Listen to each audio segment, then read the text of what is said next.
राजस्थान में जब से ये सरकार आई है, कई ऐसे कारक पैदा हो जाते हैं जिससे सांप्रदायिक सद्भाव बिगड़ने की संभावनाएं बढ़ जाती है। राज्य के मुख्यमंत्री हर बिगड़े हुए सांप्रदायिक सद्भाव पर भारतीय जनता पार्टी को दोषारोपित करते हैं। करौली के मामले में भारतीय जनता पार्टी के राष्ट्रीय अध्यक्ष पर जिस प्रकार की ओछी टिप्पणी की गई, गृह मंत्री पर जिस प्रकार प्रतिदिन मुख्यमंत्री जी टिप्पणियां करते जा रहे हैं, ये सब हमारे सामने है। अभी चूरू के अंदर, सुजानगढ़ के अंदर राम दरबार को तोड़े जाने की घटना की शायद छुट्टी नहीं थी। अच्छा, कि अलवर राजगढ़ के अंदर 300 साल पुराने मंदिर को बात कर रहा सरेआम ध्वस्त किया गया। जिस प्रकार चूरू की घटना को लेकर ठीक है सरकार ने पहले ये कहा कि NHI का है, और उसके बाद जब वो विधानसभा में मैंने तथ्य रखे तो उन्होंने कहा नहीं, ये स्टेट हाईवे है, और गलती उन्होंने स्वीकार करके पुनः उस दरवाजे को बनाना प्रारंभ किया है। उसी प्रकार राजगढ़ की घटना, मंदिर तोड़ने की घटना पर कई प्रकार के झूठे सच्चे आक्षेपित करने के काम कांग्रेस के अध्यक्ष जी ने भी अपनी एक प्रेस कॉन्फ्रेंस से किया है।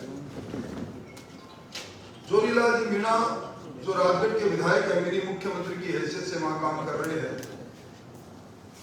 उनके पुत्र दीपक मीणा जिन पर नाबालिग बच्ची के साथ सामूहिक रेप का आरोप था, अभी मुझसे पीड़िता मिली, पीड़िता के पिताजी मिले, माताजी मिली। मैंने राज्य के DGP से बात करके उनको आग्रह किया कि इनकी बात सुनी जाए। 164 के बयान में पीड़िता बार-बार ये कह रही है कि मेरे को अमुक स्थान पर अमुक लोगों के साथ में दीपक मीणा ने मेरे साथ कुकृत्य किया। जब पुलिस जोरीलाल मीणा के पुत्र को क्लीन चिट देती है, उसके बाद ये बाहुबली विधायक जी उनकी सरपरस्ती में राजगढ़ के अंदर जिस प्रकार मंदिर तोड़े गए, वो घटना भी हमारे सामने है। राजस्थान जब मंदिर तोड़े जाने की बात पर अभी PCC के चीफ ने ये आरोपित किया है कि 17 सितंबर को पारित कैसे अतिक्रमण हटाने की बात कही, वो थोड़ा दुरुस्त कर लेते। इसी 22 फरवरी को इसी गौरव पथ को ने प्रस्ताव रखा था कि 60 फीट के मास्टर प्लान की जो सड़क है उसको 30 फीट किया जाए, और कहीं भी नगर पालिका के प्रस्ताव में ये बात नहीं थी कि अतिक्रमण हटाने के नाम पर आप बुलडोजर लेके, कटर लेके मंदिरों को ध्वस्त करें। अगर विकास के काम में कई इस प्रकार की आस्था के केंद्र आते हैं तो उन्हें विधिवत पूजा और सारे वो जो सात्विक कर्म है वो करने के पश्चात उनको विस्थापित किया जाता है। दूसरी जगह पर यहाँ तो मंदिरों को ढाने का काम किया गया है। मैं समझता हूँ कि ये वही अलवर है जहाँ कभी मॉब लॉन्चिंग होती है और कभी मूक बघीर के साथ रेप होता है। उसके बारे में भी अब तक राजस्थान की पुलिस ये बता नहीं पाई कि घटना कैसी हुई। हरीश जाटव को अलवर के अंदर पीट कर मारा गया, योगेश जाटव को पीट कर मारा गया, और इन सारी बातों को लेकर अभी भारतीय जनता पार्टी ने एक फैक्ट फाइंडिंग कमेटी बनाई है हमारे सीकर के सांसद के नेतृत्व में, और पूरी जानकारी लेकर फैक्ट फाइंडिंग कमेटी की रिपोर्ट के पश्चात निश्चित तौर पर हम इस पे कार्रवाई करेंगे। किसी भी नगर पालिका में मास्टर प्लान और उसको अंतिम रूप दिया जाने का काम भी राज्य सरकार करती है, और मास्टर प्लान की क्रियान्वयन की जिम्मेवारी भी राज्य सरकार की है। इस मंदिर तोड़ने के मामले में जो नोटिस जारी किए गए वो उपखंड अधिकारी ने किए। उपखंड अधिकारी ने उसका अनुमोदन जिला कलेक्टर से दिया। जिला कलेक्टर ने आदेश देने से पहले अपने उच्च पदस्थ अधिकारी जो सचिवालय में बैठते हैं उनसे लिया, यानी सीधा सरकार की दखलंदाजी और सरकार के संज्ञान में है। एक विधायक ये कहे कि मैं 24 घंटे का समय देता हूं, 24 घंटे के अंदर क्योंकि आपने कांग्रेस का सिर्फ एक विधायक बनाया है, पार्षद जिताया है, आप 34 के 34 पार्षद नतमस्तक होकर आ जाओ और मेरे नतमस्तक होने के बाद मैं 24 घंटे तक तो काम को रुकाऊंगा। अगर नतमस्तक हो गए तो मैं इस अतिक्रमण के नाम पर जो घर टूट रहे हैं, मंदिर टूटे हैं, को नहीं टूटने दूंगा। ये साफ जाहिर होता है कि राजस्थान के अंदर हर विधायक आज मिनी मुख्यमंत्री के रूप में सारे कानून कायदों से इतर होकर अपने अधिकारों का बेजा इस्तेमाल कर रहे हैं। एक विधायक जिस पर जो पहले से आरोपित हो ये कहे कि मैं इस पूरी कार्रवाई को तब रोकूंगा जब आप सारे मेरे नतमस्तक हो, इसका मतलब उसने निश्चित तौर पर कार्रवाई रुकवाने की बात कही और उसने उच्च अधिकारियों से बात की होगी। इसलिए और उनका यह कहना कि अभी उनका हमें एक वीडियो दिखाएंगे आपको, उसमें कह रहे हैं बोए फूल बबूल के तो आम कहीं से होए। इससे सिद्ध होता है कि सारे के सारा काम सरकार की सरपरस्ती में हो रहा है। भारतीय जनता पार्टी किसी भी हालत में आस्थाओं के केंद्र पर जो सुनियोजित हमला हो रहा है, हम मांग कर रहे हैं कि करौली के अंदर आपने जो गृह मंत्रालय से जांच की बात कही, उस गृह मंत्रालय की जांच को सामने लेकर आए। करौली में अत्याचार अनाचार अभी बंद हुआ नहीं और अब तक जिन लोगों ने जानकर चूरू में मंदिर ढाया था, जो सरकार ने विधानसभा में गलती मानकर पुनर्निर्माण प्रारंभ किया, उसमें भी उत्तरदायित्व का निर्धारण अब तक नहीं किया। हमारी मांग है कि इसके अंदर जिन अधिकारियों ने कटर से 300 साल पुराने शिवलिंग को तोड़ा है, केंद्र समाज के मंदिर को तोड़ा है, उनके खिलाफ कार्रवाई करें, वरना भारतीय जनता पार्टी रिपोर्ट आने के पश्चात आंदोलनात्मक कार्रवाई करेगी। और मुख्यमंत्री जी अपने गिरेबान में झांक के देखें तो उनके सरपरस्ती के अंदर राजस्थान के अंदर किस प्रकार सांप्रदायिक सद्भाव पूर्ण छिन्न भिन्न हो गया है।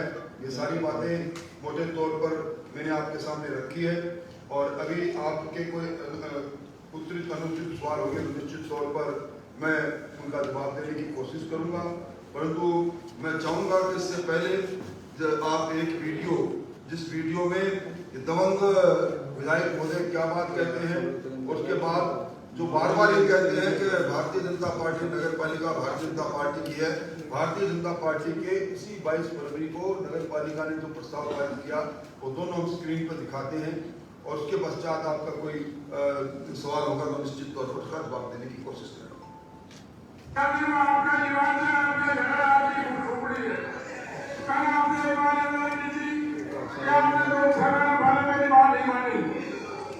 लाइट आगे छोटी पार्षद है और एक पार्षद मेरा है और 6 पार्षद है। मैंने मुख्यमंत्री कहा था कि जो चौथी पार्षद को लिया फैसला चौथी पार्षद ने किया, न्यायाधीश मेरे एक पार्षद की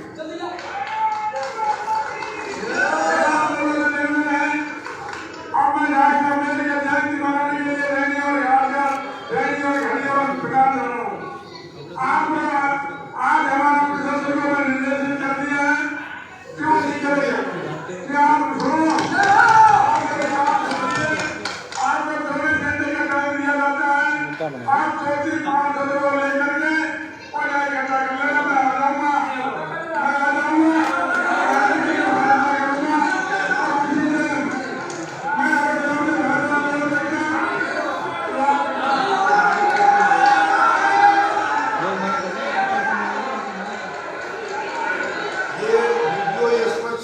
करता है कि राजस्थान में कानून का राज समाप्त हो गया, मिनी मुख्यमंत्रियों का शासन चल रहा है। कोई भी विधायक, कोई भी हरा हुआ विधायक किसी भी अधिकारी को कहकर कुछ भी काम करवा सकता है। एक विधायक का ये कहना नोटिस जारी होने के बाद मैं 24 घंटे के लिए काम को रुकवा रहा हूँ और 34 के 34 पार्षद मेरे घर पर आ जाओ तो मैं इस काम को रुकवा दूंगा, स्पष्ट है। और साथ में जाते हुए कहते हैं वरना मेरी जुम्मेवारी नहीं होगी, यानी इनके संज्ञान में था। पहला दोष अगर मंदिर तोड़ने का किसी का है तो इन स्थानीय विधायक की सरपरस्ती में सरकार में बैठे लोगों का है। अब वो 22 फरवरी वाली जो वो कटिंग दिखा देते हैं।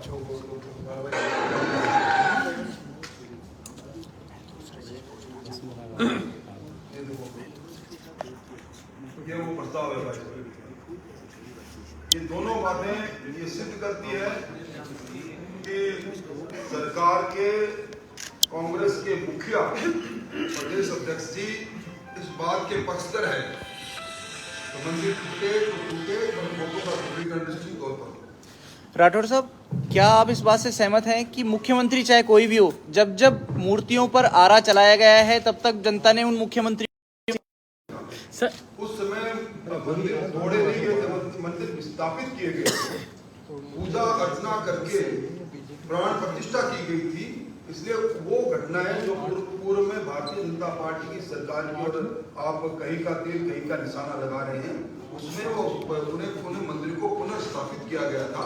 हालांकि उसमें भी विरोध हुआ था, इसलिए और किसी भी गलती को ये कहकर क्षम्य नहीं किया जा सकता। उस समय ऐसा होता है, इसलिए हमेशा करें। सर 200 साल पुराना रोजगारेश्वर मंदिर तोड़ दिया था आपकी सरकार में, वसुंधरा राजे सरकार में। तो मंदिर मैं फिर कह रहा हूँ, वही रोजगारेश्वर मंदिर की जो मूल मूर्ति है वो भी पुनः स्थापित की गई थी, पूजा अर्चना करके की गई थी और निश्चित तौर पर जब विकास होगा कई जगह पर पुनर्स्थापित। सर आरी से काटा था, सर आरी से काटा था, मैं वहीं मौजूद था, आरी से काटा था वो। मंदिर के बाहर को आरी से काटा होगा। मंदिर की मूर्ति आज भी आप मेरे साथ चलोगे तो आपको दर्शन करा के लाता हूं। अलवर डीएम ने कहा है कि हमने मूर्तियां जब निकाली तो सेफ साइड निकाली है, हमने किसी भी तरीके की मूर्तियां जो है खंडित नहीं की। जबकि मैं समझता हूं कांग्रेस के स्पोक्स पर्सन की तरह बोल रहे हैं। मैंने आज तक किसी भी जिला कलेक्टर को ये कहते नहीं सुना कि किस पार्टी की का बोर्ड है, किस पार्टी का नहीं है। कांग्रेस का प्रवक्ता भी नहीं बोलता। अगर मूर्तियां सुरक्षित है तो मूर्तियों को क्यों नहीं वो कहते। हम भी इसीलिए फैक्ट फाइंडिंग कमेटी को भेज रहे हैं ताकि सारी बात साफ हो जाए। राठौर साहब, तनाव पैदा करने के पक्ष में नहीं है, हम मंदिर के नाम पर लोगों को भड़काने के पक्ष में नहीं है, पर हमारी आस्था के केंद्र पर जब भी हमला होगा हम तलकर सामने खड़े। राठौर साहब, विजुअल आ चुके हैं, वो टूटी हुई मूर्तियां सारी खंडित हो चुकी है, जबकि डीएम ये बता रहे हैं कि हमने सेफ साइड मूर्तियों को निकालने के बाद पूरा प्रोसीजर अपना करके सारी चीज। देखिए, मैं फिर कहना चाहता हूँ, मैं अधिकारियों को ये कहना चाहता हूँ कि लोकतंत्र के अंदर लोकतंत्र को बनाते हैं और तंत्र में बैठे लोग कई बार मुखालते में आ जाते हैं कि लोग वही रहेंगे और तंत्र यही बनता रहेगा। जब वापस बदलाव का समय आएगा तो ये सारे सवाल खड़े हो जाएंगे जिनका जवाब हम उस समय मांगेंगे। राठौर साहब, एक सवाल और, जौहरीलाल मीणा के पुत्र का जो मुद्दा है वो एक पीड़िता आपसे आके भी मिली थी उसके परिवार के साथ, लेकिन बड़ी बात तो यह है कि उस मुद्दे को और कितना मुखर तरीके से उठाएंगे क्योंकि उसमें तो कुछ हुआ ही नहीं अभी तक। देखिए, आप मैं समझता हूँ कि चूंकि हम सब कानून के उस बंधन से बंधे हैं जिसमें हम ना पीड़िता का नाम उजागर कर सकते हैं, ना हम उसकी पहचान उजागर कर सकते हैं। पर मेरे निवास पर जब वो मिल रहे थे तब कुछ आप लोगों की उपस्थिति वहाँ थी और मैंने आप लोगों के सामने, डीजीपी के सामने सारी बात को खुल कर रखा था कि आप इस नाबालिग मासूम सी बच्ची के खुद के 164 के बयान और खुद अब क्या बयान कर रही है वो आप सुन लें। मुझे डीजीपी ने तब आश्वस्त किया था कि मैं उसमें कार्रवाई करूंगा, अगर कार्रवाई नहीं होगी तो सक्षम मंच पर हम इस बात को उठाएंगे। राठौर साहब, अभी राजगढ़ वाले मामले में कलेक्टर से बातचीत की गई है। गोविंद सिंह जी ने कहा कि हमने कहा है कि मूर्ति को फिर से प्रतिस्थापित किया जाए। सरदार शहर वाले मामले में भी ऐसा ही हुआ कि पहले गिरा दिया फिर प्रतिस्थापित, तो क्या ऐसे होता रहेगा तो इससे सारी चीजें पहले जैसी हो जाएंगी क्या? कदापि नहीं हो सकती। ये मूर्तियों की तस्वीर है मेरे पास।